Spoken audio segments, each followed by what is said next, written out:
Sim, eu vou conversar com você sobre os 3 erros que eu mais vejo aí na construção civil, naquele estilão faça você mesmo, aquele estilo que você arregaça as mangas e vai fazer.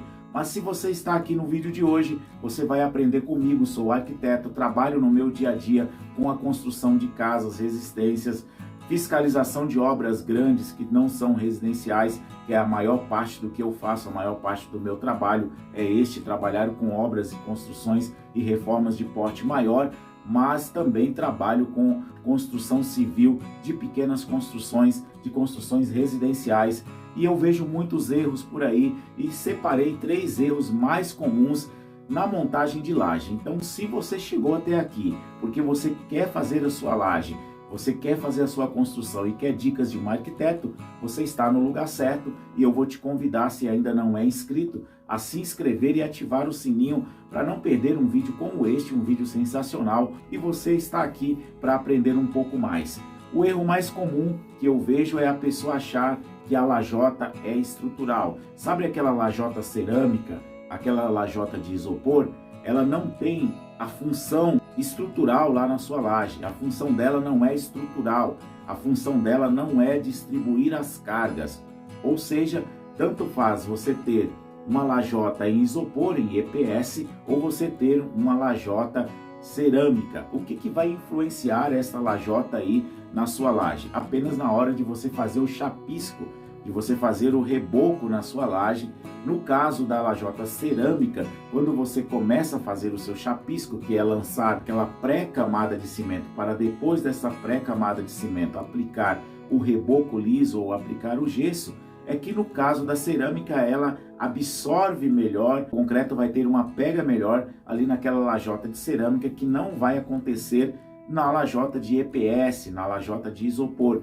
Mas também é possível fazer o reboco, fazer o chapisco na lajota de EPS, tanto com chapisco comum de areia e cimento, quanto com chapisco comprado, chapisco rolado. A partir do momento que você entende que a lajota ela não é estrutural, você tem apenas aí uma questão de trabalhabilidade na hora de fazer o reboco, mas que é possível com um pouco mais de trabalho você fazer na lajota de EPS, você vai entender um segundo ponto. A lajota cerâmica, ela é mais pesada do que a lajota de EPS.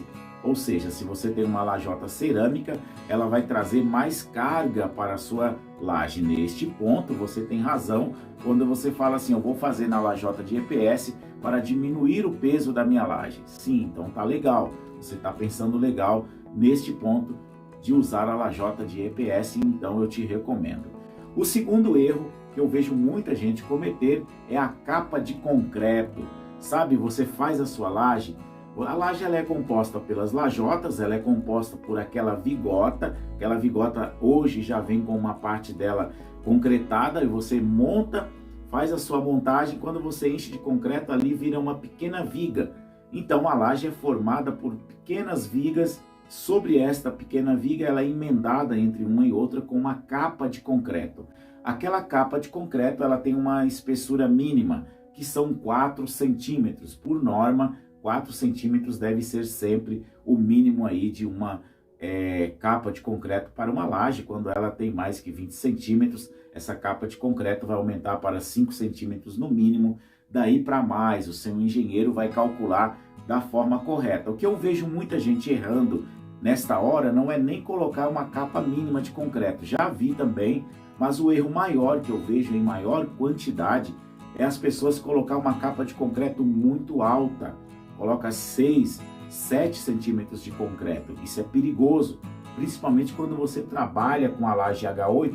Eu tenho outros vídeos, eu vou deixar o link aqui da playlist sobre lajes que eu falo. As pessoas põem muito concreto em uma laje H8, por exemplo, que é uma laje utilizada como laje forro, e as pessoas às vezes utilizam como laje piso e colocam muita ferragem e faz uma camada grossa ali de concreto, uma capa de concreto. O que é perigoso nessa capa de concreto acima do normal, além do normal? Você vai trazer uma sobrecarga na sua laje. Aquelas vigotas que eu falei com você, que funcionam como pequenas vigas, várias vigas na sua laje, não foi projetada, não foi calculada para receber aquela carga de concreto, e cada vigota daquela vai receber uma carga muito grande de concreto.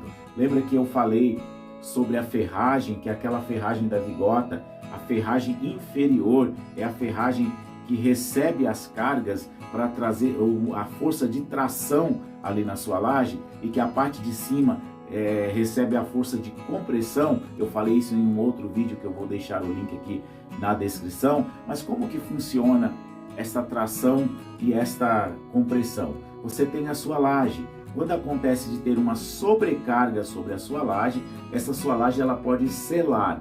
Quando ela vai selar, aquela parte de baixo da vigota, que você tem a sua viga, ela tem uma ferragem. Essa ferragem vai sofrer uma força de tração. Aquela parte de cima vai sofrer uma força de compressão, ela vai comprimir. Então, quando você acrescenta uma capa de concreto muito grossa, você vai trazer uma sobrecarga e você vai aumentar as forças de tração lá na sua ferragem. Então você vai ter uma grande área para compressão, mas você vai ter pouca ferragem para resistir ali à força de tração, e a sua laje pode ceder, sua laje pode trincar, você pode comprometer aí a estrutura da sua casa, a estrutura da sua laje.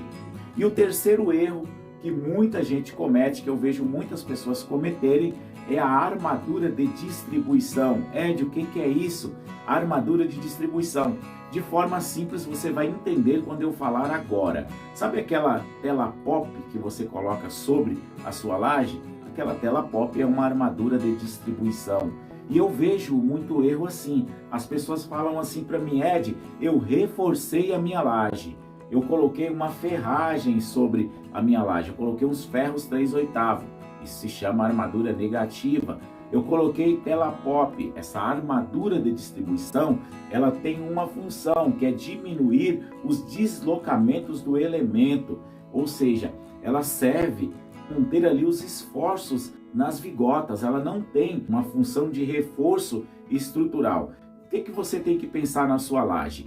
A sua laje ela tem várias vigotas, eu já falei, cada vigota daquela funciona como uma viga, e cada fileira de lajotas funciona como pequenas lajes. Então, quando você tem uma laje grande, cada fileira de lajota daquela é uma pequena laje. Aquela armadura que vai sobre a sua laje, ela tem essa função de distribuição, distribuir as cargas de forma igualitária, mandando seus esforços lá para cada vigota. Então, cada vigota daquela que está funcionando como uma viga vai receber as cargas da laje, vai distribuir e levar para as vigas, e as vigas vai levar para os pilares, e os pilares vai levar para a fundação e vai distribuir lá na terra. Então você começa a entender aqui, armadura de distribuição não é reforço estrutural. Quando você precisa reforçar uma laje, antes de você fazer a concretagem, a ferragem tem que ser colocada lá embaixo na vigota. Então um reforço para uma laje é dentro das vigotas. Lembra que eu falei que a parte de baixo da vigota vai sofrer a tração? Então você tem aquele ferro superior ali na vigota, porque a armadura da vigota faz um triângulo, e na parte inferior você tem dois ferros. O que seria um reforço? Que tenha 4 ferros, acrescentar mais um ferro, mais 2 ferros ali na parte inferior daquela vigota. De repente valeria a pena, se você quer trabalhar aí com a laje H8, eu até falei isso em outro vídeo, que eu deixo o link aqui na descrição deste, que eu falei que as pessoas às vezes querem fazer uma laje piso com uma laje H8, porque na sua cidade não tem a laje H12. Então é possível você comprar ali a ferragem, só a treliça, sem ter o concreto, para montar a sua laje, fazer ali embaixo um reforço com uma ferragem na parte de baixo dessa treliça, montar a sua laje e fazer a sua concretagem.